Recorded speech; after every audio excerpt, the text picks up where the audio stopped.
welcome to the stage. I get the absolute privilege of leading a discussion with Michael Hennessey, the National Cannabis Practice Leader of IMA, for the next few minutes here.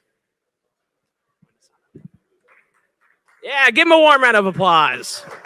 Oh, no, Okay. All right. So, Michael, insurance and cannabis, I'm not going to lie. We'll steer into it. That sounds boring, but obviously incredibly necessary. So tell us a little bit about what IMA does. If you want to throw in a little bit about who you work with, if you can, we'd love to hear about that. Sure, absolutely. So IMA is a large independently owned commercial brokerage firm. So we're about 1,800 people. We'll deploy $5 billion of premium into the marketplace. So we do commercial insurance for professional sports, real estate. I head up our cannabis practice nationally. We support small companies, startups, all the way through a couple of top MSOs in the country, and everything in between. Let's follow right up on that. How do the MSOs compare to professional sports? I don't have any professional sports clients personally, okay. So I would think different challenges. Yeah, I was just curious. I was like, let's jump right into that question. Yep. Awesome. So a quick challenge. It seems, I've talked to insurance brokers before. It seems a big issue is that there just aren't enough of you. Is that true? Is that something you're tackling? Is that something you can even tackle? So I would say there's probably a lack of insurance carriers and companies, right? So the ones who are actually issuing the policy. There's plenty of brokers out there, but it's real need from the general marketplace. So the traditional insurance companies that the Travelers, Hartford, groups like that aren't able to get into the space yet for obvious federal reasons. Man, you're setting me up for these questions.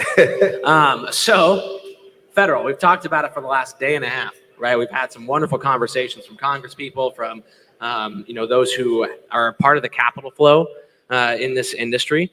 What happens in the federal landscape to IMA specifically on federal legalization? Does it depend upon how it's legalized, I'm assuming? Since we're an employee-owned organization, that doesn't have as much impact for us. We've been supporting the cannabis industry for years. When federal legalization opens up, that's going to give us more trading partners to work with and go to those larger carriers that haven't written cannabis insurance to date, but they will be.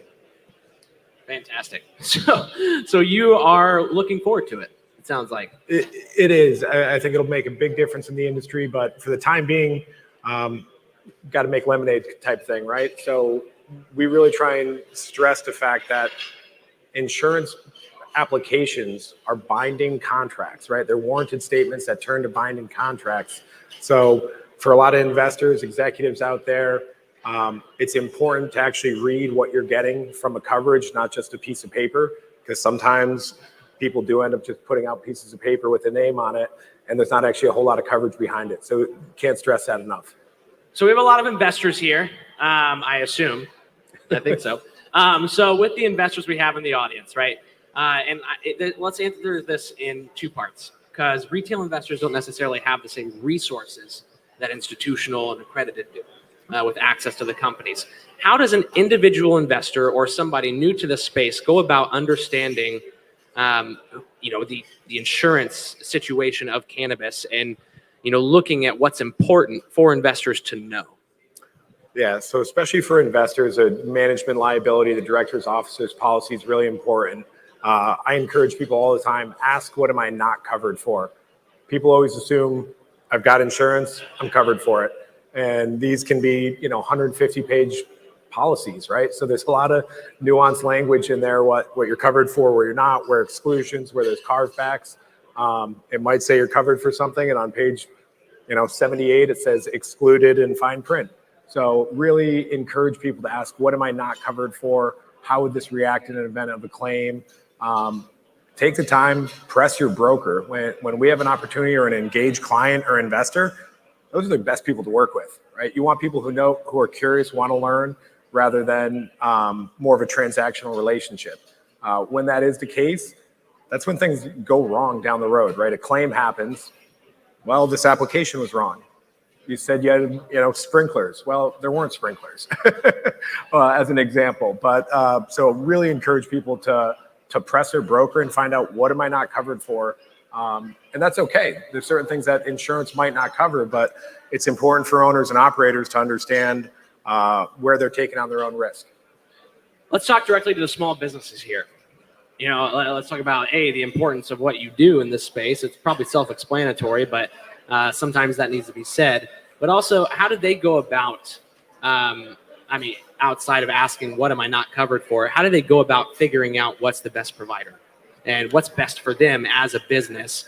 Is it dependent upon region, upon state, upon type of business, anything like that? The type of business is probably the biggest part of it. So they want to make sure that the coverage that we're trying to put in place, or anyone for that matter, tailors to that business. So think of it as, where's any exposure, right? Very rarely do people have to buy insurance. Other than workers' compensation, which are state requirements, you don't really ever have to buy something unless you sign a piece of paper that says you do. You sign a lease, well, there's general liability or property coverage. You bring on a board member, they want directors and officers. You sell something to a retail organization, they want you to have product liability.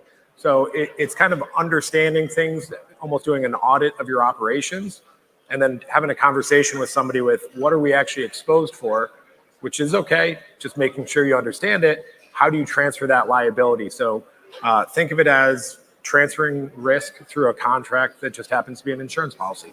Real quick, walk us through that process, my friend. So you're looking at an audit. Right? That word probably scares a lot of people. How do they go about getting that done? So it starts with paper, right? Looking at an organizational chart. A lot of these people out here know that they could have 20, 40, 50 different entities on their org chart. Are they named properly on the policy? Where are things tied? And then kind of start with what's on paper from an organizational structure and go from there. So that's a big part of it, is looking at contracts that have been signed. Where's liability being transferred? Things like that. Fantastic. What is IMA doing here? Who are you looking to meet with while you're here? Yeah, absolutely. So we really do a great job with some of the larger complex MSOs or big private companies. So that's, I think, where we have a differentiator. We do have a product now becoming available. It's called the Risk Retention Group. So it's a variation of a captive that actually allows cannabis owners to own an insurance company. It's the first one in the country. And I think, one of your earlier questions were lack of insurance companies out there. People always complain about rates being so high. Well, this is a vehicle that would allow the profits to go back to the cannabis owners and operators. So that is something that we're definitely here to try and talk to our, many clients are here. New conversations are happening. So that's something that we're here to do. All I heard was more money. Back for the companies. I don't know about you all. Yeah, that's all I heard. You might want to talk to him.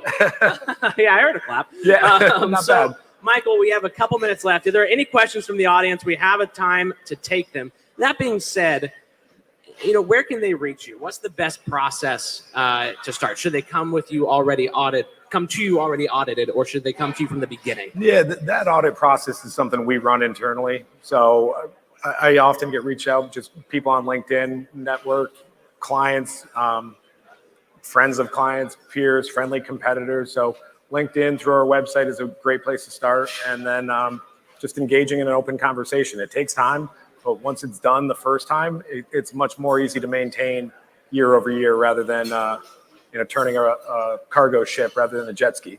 Fantastic. Anything else you'd like to drop on our audience? What knowledge bombs, websites, anything like that?